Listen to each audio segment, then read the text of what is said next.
Nuestro Señor Jesucristo, por amor y obediencia al Padre, llevó nuestros pecados.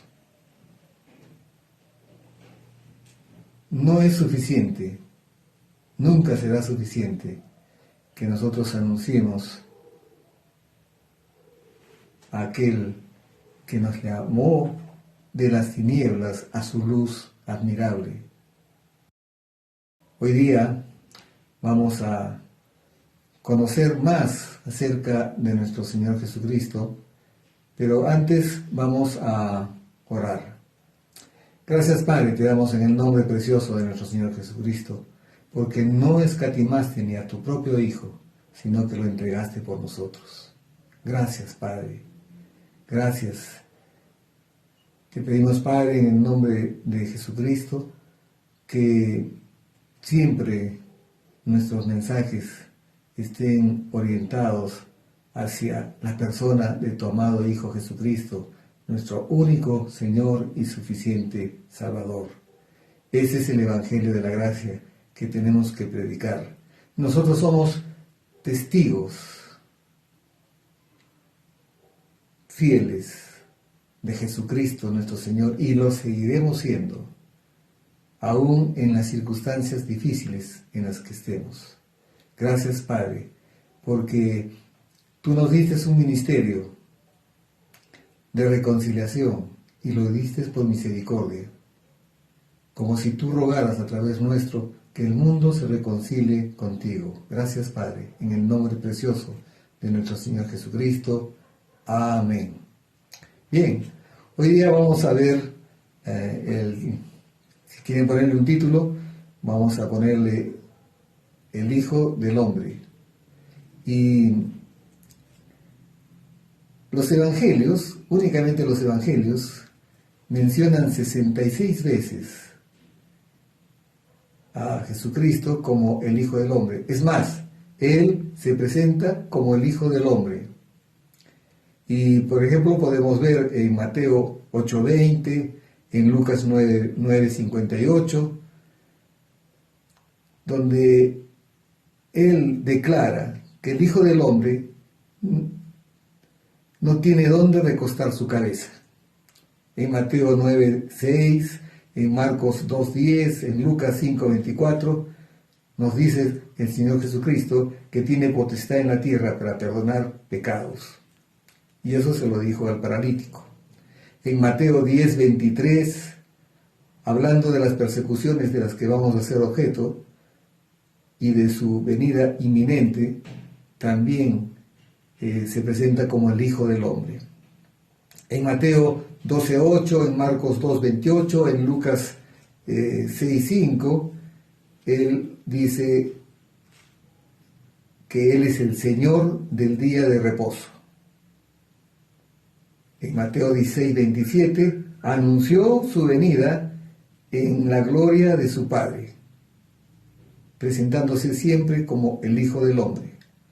En Mateo 24:30, en Marcos 13:26, en Lucas 21:27, dice que veremos al Hijo del Hombre viniendo sobre las nubes con gran poder y gloria. En Mateo 25:31, también nos dice que veremos a nuestro Señor Jesucristo venir en su gloria, pero vendrá para juicio. En Lucas 9:44 anuncia su muerte. Luego vemos en Lucas 2:8 que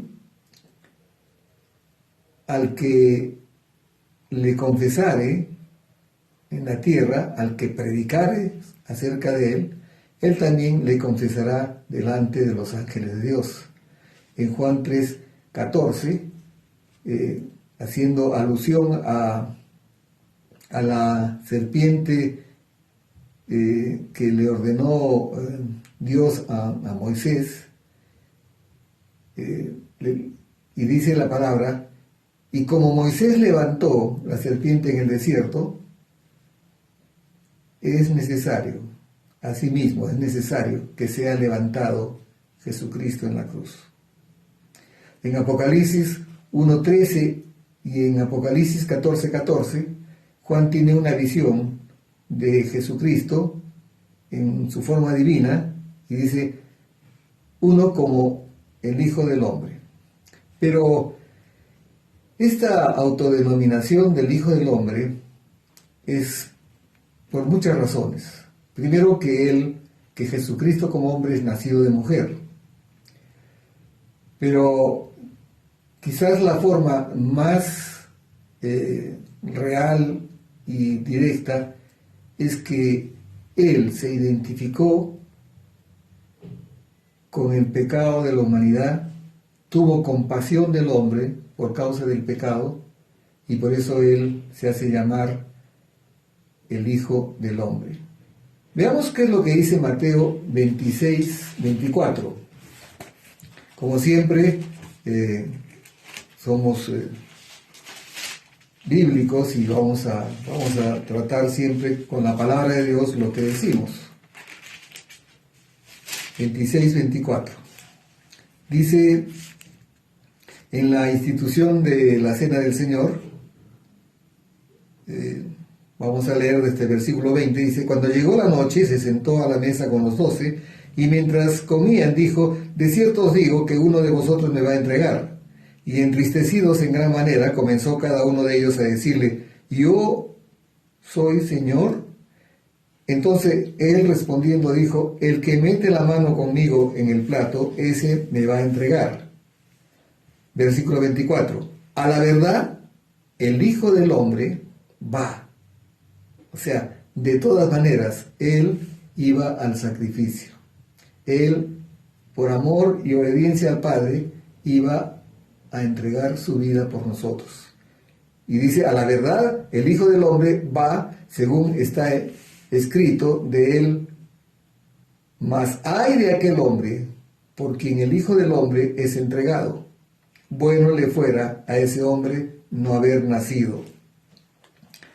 Entonces, Él está plenamente identificado con la humanidad y Él va a asumir. Realmente lo que va a hacer es un intercambio. Miren, veámonos de esta manera. El Señor Jesucristo tomó nuestros pecados y Él nos dio su preciosa vida. Así que vemos que cuando Él habla del Hijo de Dios, o del Hijo del Hombre, perdón, habla de sí mismo en dicha forma, enfatizando su total solidaridad, su compasión, como en aquella oportunidad en que tuvo que alimentar a 5.000 personas. Realmente eran más de 5.000, ¿no? Porque solamente se contaban los hombres. Y dice la Escritura que vio a esa multitud que lo había seguido y los vio con compasión como ovejas sin pastor. Entonces, Él es solidario con la humanidad, su plena identificación. Por eso que en Lucas 19:10, Él dice, porque el Hijo del Hombre vino a buscar y a salvar lo que se había perdido. Entonces, Jesucristo fue identificado plenamente con el pecado de la humanidad. Es más, Él se convierte en un portador del pecado, como ese macho cabrío que vimos en Levítico 16, macho cabrío de la expiación, que eran dos, uno es sacrificado y otro es soltado al desierto. Previamente, como ya lo explicamos el domingo pasado, el sacerdote ponía sus manos sobre ese macho cabrío y confesaba los pecados del pueblo y lo soltaba. Igual también, Jesucristo fue llevado fuera de las puertas de Jerusalén y fue cargando con todos nuestros pecados. Ahora, sin pecado, porque Jesucristo no pecó, Él nació sin pecado, Él no pecó nunca, pero sin embargo Dios le imputó todos nuestros pecados. Es decir, lo cargó a su cuenta y sufrió el castigo. Llevó nuestros pecados y fue separado de Dios. Y Marcos 15:34 cita y lo voy a leer porque es muy importante que lo tengamos bien claro. Marcos 15:34 dice la palabra, desde el 33 vamos a leer. Cuando vino la hora sexta, o sea, la hora sexta sería las 12 del día, hubo tinieblas sobre toda la tierra hasta la hora novena o hora nona, que es las 3 de la tarde. Y a la hora novena, Jesús clamó a gran voz diciendo, Eloí, Eloí, lama sabactani, que traducido es, Dios mío, ¿por qué me has desamparado? Ese fue el momento más terrible para nuestro Señor Jesucristo. Más que el dolor físico de estar en una cruz, fue la separación de su Padre, de su amado Padre, nuestro buen Dios. Y noten, hermanos, que dice la Escritura que Él dijo, Eloí, Eloí, Eloí, lama sabactani, que traducido es, Dios mío, no le dice Padre, sino le dice, Dios mío, ¿por qué me has desamparado? Es que Él estaba cargando el pecado de toda la humanidad. Y el pecado, hermanos, es separación de Dios. El pecado es una barrera entre nosotros y Dios. Y en ese momento fue lo más terrible que Él tuvo que soportar. Porque no solo llevó el castigo, sino que además llevó el pecado mismo. Y el profeta Isaías, en el capítulo 53, versículo del 6 al 12, desde el versículo 1 ya comienza a describir 800 años antes de que nazca nuestro Señor Jesucristo, lo describe al siervo de Yahvé, lo describe a Jesucristo, 800 años antes de que naciera nuestro Señor Jesucristo. Y creo que sí, sería bueno leer desde el versículo 1. Dice, ¿quién ha creído a nuestro anuncio? ¿Saben qué cosa, hermanos? Al libro de Isaías se le conoce también como el protoevangelio, porque habla lo mismo que nosotros anunciamos también, lo mismo que anunció también Juan el Bautista. Dice, ¿quién ha creído a nuestro anuncio? ¿Y sobre quién se ha manifestado el brazo de Yahvé? Subirá cual renuevo delante de él, y como raíz de tierra seca, no hay parecer en él ni hermosura. Le veremos más sin atractivo para que le deseemos. Despreciado y desechado entre los hombres, varón de dolores, experimentado en quebranto, y como que escondimos de él el rostro, fue menospreciado y no lo estimamos. Ciertamente llevó él nuestras enfermedades y sufrió nuestros dolores, y nosotros le tuvimos por azotado, por herido de Dios y abatido. Mas él, herido fue por nuestras rebeliones, molido por nuestros pecados, el castigo de nuestra paz fue sobre él, y por su llaga fuimos nosotros curados. Versículo 6. Todos nosotros nos descarriamos como ovejas, cada cual se apartó por su camino, mas Dios cargó en él el pecado de todos nosotros. Angustiado él y afligido, no abrió su boca, como cordero fue llevado al matadero, y como oveja delante de sus trasquiladores, enmudeció y no abrió su boca.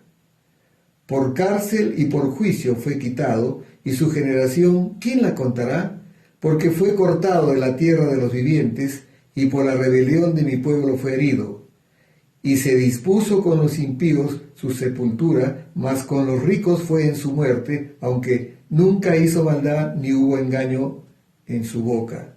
Con todo eso, Dios quiso quebrantarlo, sujetándole a padecimiento, cuando haya puesto su vida en expiación por el pecado. Verá linaje, vivirá por largos días, y la voluntad de Dios será en su mano prosperada. Verá el fruto de la aflicción de su alma, y quedará satisfecho por su conocimiento. Justificará mi siervo justo a muchos, y llevará las iniquidades de ellos. Por tanto, yo le daré parte con los grandes, y con los fuertes repartirá despojos. Por cuanto derramó su vida hasta la muerte, y fue contado con los pecadores, habiendo él llevado el pecado de muchos, y orado por los transgresores.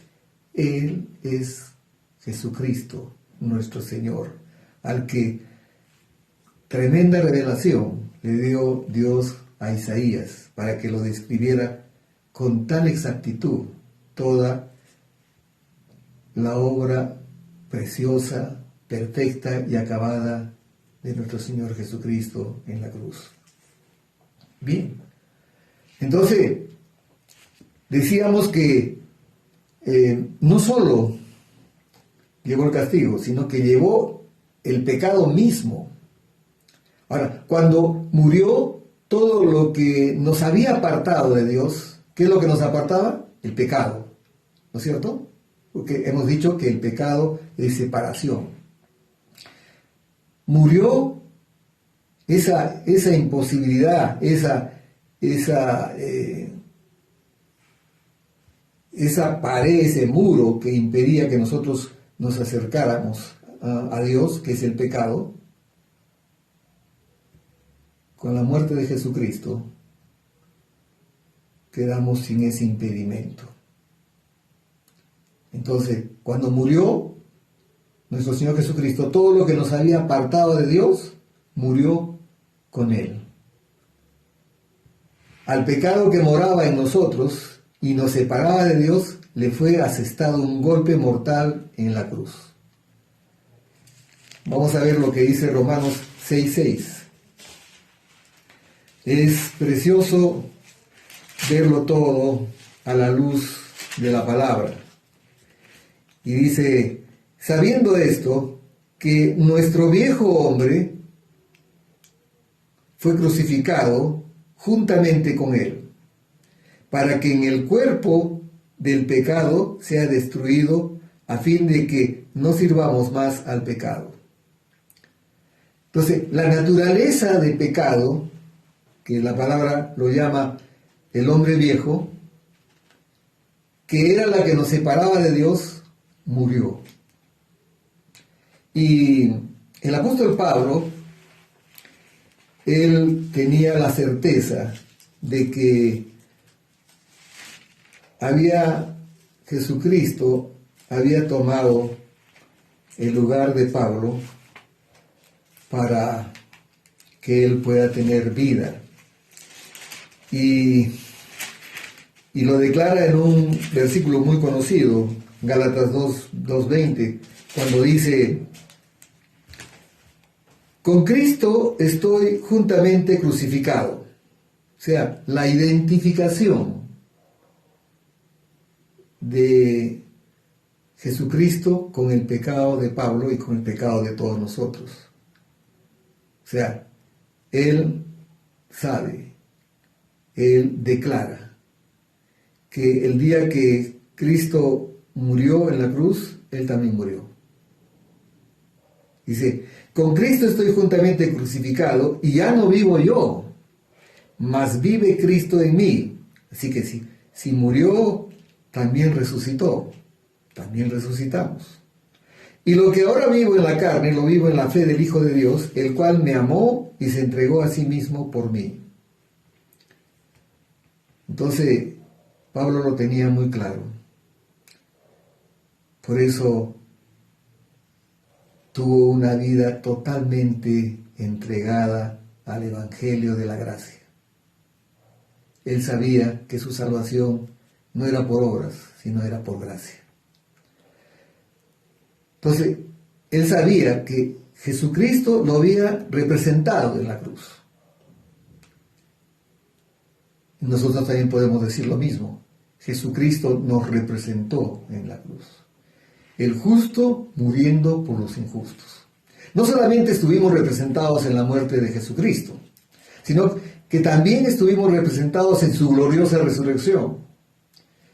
En Efesios capítulo 2, versículo del 5 al 6, nos dice la palabra de Dios: aun estando nosotros muertos en pecados, nos dio vida juntamente con Cristo. Y entre paréntesis nos pone: por gracia sois salvos. Y juntamente con Él nos resucitó. Y asimismo nos hizo sentar en los lugares celestiales con Cristo Jesús. Nuestra realidad espiritual, hermanos, es que morimos con Cristo, resucitamos con Cristo y ahora estamos sentados con Cristo en los lugares celestiales. Esa es nuestra realidad espiritual. Ahora, cabe una pregunta. ¿Cuál fue el propósito para que Jesucristo se convirtiera en pecado por nosotros?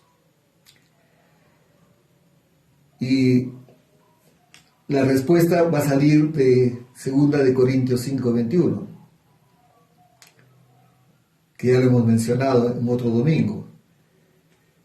Dice la cita de 2 de Corintios 5:21, que al que no conoció pecado, le hizo por nosotros pecado. O sea, al que no conoció pecado, Jesucristo, le hizo por nosotros pecado. ¿Quién le hizo? El Padre, Dios Padre. El que no escatimó ni a su propio Hijo, para que nosotros fuésemos hechos la justicia de Dios en Él. Entonces, volvemos a la pregunta: ¿cuál fue el propósito para que Jesucristo se convirtiera en pecado por nosotros? Para que nosotros pudiésemos ser hechos la justicia de Dios en Él. ¿Qué significa la justicia de Dios en Él? Para que podamos tener nosotros, tú y yo, tener una relación correcta con Dios, pero no por nuestros propios méritos, sino por la obra de Jesucristo en la cruz. Esa es la única obra, hermanos. Lo venimos diciendo por años. Creo que en la iglesia ya hemos comprendido y creemos lo que dice Efesios 2:8 y lo que acabamos también de leer en Efesios 2:5, ¿no? Por gracia sois salvos. Pero en Efesios 2:8 dice: vuestra salvación es por gracia, es por el favor inmerecido de Dios, mediante la fe en Jesucristo y en su obra terminada en la cruz. Y esto no es de vosotros, o sea, no tenemos parte en esa obra, porque en ese milagro que es la salvación, porque es un don de Dios, es un regalo de Dios. Y lo dice claramente: no por obras, para que nadie se gloríe. Muchas veces, en otro tiempo, cuando no conocíamos al Señor, creíamos que haciendo obras estábamos ganándonos nuestra salvación, o por lo menos agradando a Dios, ¿no es cierto? Pero Hebreos 11:6 nos dice que sin fe es imposible agradar a Dios. Y nuestra salvación es por gracia mediante la fe. Y es por fe para que sea por gracia. Entonces,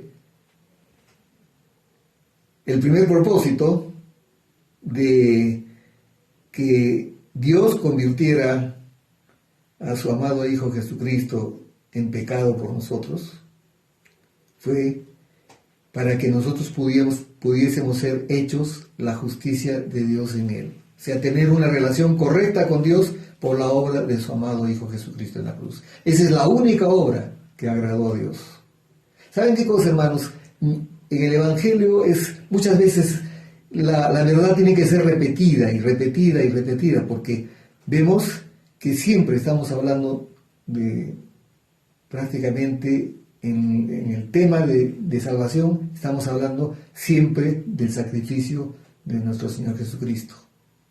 Es que ese sacrificio era el único que podía ser agradable delante de Dios.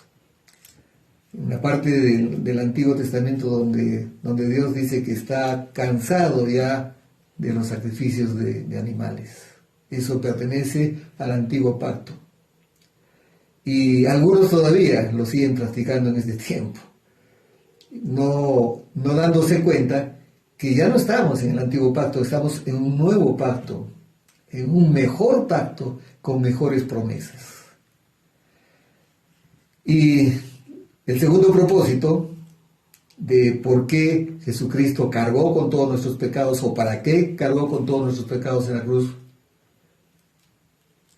porque a Jesucristo se le imputaron nuestros pecados, de modo que a nosotros se nos pudiera imputar, o se nos atribuyera su justicia. Entonces, por eso comenzaba diciendo que hubo una forma de intercambio. Jesucristo tomó nuestros pecados y Él nos dio su preciosa vida. Terminamos diciendo más o menos lo mismo. Él cargó con nuestros pecados, se hizo pecado por nosotros, el Padre le atribuyó todos nuestros pecados para que nosotros podamos tener la justicia de Dios en Él. O sea, a Jesucristo le imputó los pecados nuestros para que nosotros se nos imputara su justicia. Esa capacidad de pararnos delante de Dios como si nunca hubiéramos cometido pecado alguno, sin sentimiento de culpa, sin complejo de inferioridad. Alguien dice, y siempre mueve mi corazón, cuando el Padre nos mira a su Hijo Jesucristo. Él nos representó en la cruz. Porque la voluntad de Dios es que nadie se pierda, sino que todos procedan al arrepentimiento. Y arrepentimiento es lo que necesitamos en este tiempo, hermanos. Miren todas las cosas que están pasando, no solamente en nuestro país, sino en el mundo entero. Y los que predicamos la palabra, los que llenamos las plataformas de comunicación que hay en el mundo con la palabra bendita de Dios, nos sentimos necesariamente en el deber, por amor a nuestros hermanos, de aún, a pesar de que no podemos abrir nuestros templos, nuestras iglesias, seguir desde las plataformas virtuales, y no solamente virtuales, sino, miren hermanos, algo para los que piensan que, bueno, ¿y ahora qué están haciendo los pastores? En este tiempo tenemos mucha más comunicación con nuestros hermanos que la que teníamos cuando nos reuníamos en el culto dominical o en alguna de las reuniones de enseñanza que tenemos en la iglesia. Ahora todos los días estamos en comunicación, y todos los días, ¿de qué hablamos? De la abundancia del corazón habla nuestra boca. Hablamos del bendito nombre de Jesucristo, nuestro único Señor y suficiente Salvador. Hablamos del Hijo del Hombre que nos representó en la cruz. Vamos a orar, hermanos. Padre, te damos gracias en el nombre precioso de nuestro Señor Jesucristo. Gracias, oh Dios. No terminamos de comprender Cuán grande es tu amor, Padre. Es inexplicable. Es algo maravilloso. ¿Cómo es que no escatimaste ni siquiera a tu propio Hijo, sino que lo entregaste por nosotros? Y nos podríamos preguntar, como se pregunta la palabra, si eso hiciste, ¿cómo no nos vas a dar las demás cosas? No queremos tener afán en nuestro corazón. Sabemos que estamos en circunstancias difíciles. Sabemos que algunos se sienten encarcelados porque no pueden abrir sus iglesias, pero la palabra no está encarcelada, la palabra no está presa, la palabra está suelta y nuestros ministerios están vigentes, Padre, para tu gloria y tu honra. Gracias, Papito. Lo único que te pedimos es que nos des osadía, intrepidez para seguir anunciando las virtudes de aquel que nos llamó de las tinieblas a su luz admirable. Gracias, Padre, por ese ministerio que tú nos has dado. Gracias por todos y cada uno de mis hermanos que ven y escuchan este mensaje. Ellos también tienen un ministerio de reconciliación como este siervo tuyo. Porque todos hemos recibido la gran comisión. Id, en una palabra imperativa, por todo el mundo y predicad el Evangelio a toda criatura. Y eso es lo que estamos haciendo en estos días difíciles. La unción de tu Espíritu Santo nos acompaña, Padre. Gracias, Papito, en el precioso nombre de nuestro Señor Jesucristo, y todos decimos amén, aleluya, amén. Hoy, domingo 13, que tengan un domingo glorioso y una semana sobrenatural. Hemos sido llamados, recuerden, para vivir en lo sobrenatural. Hasta el próximo mensaje. Gracias.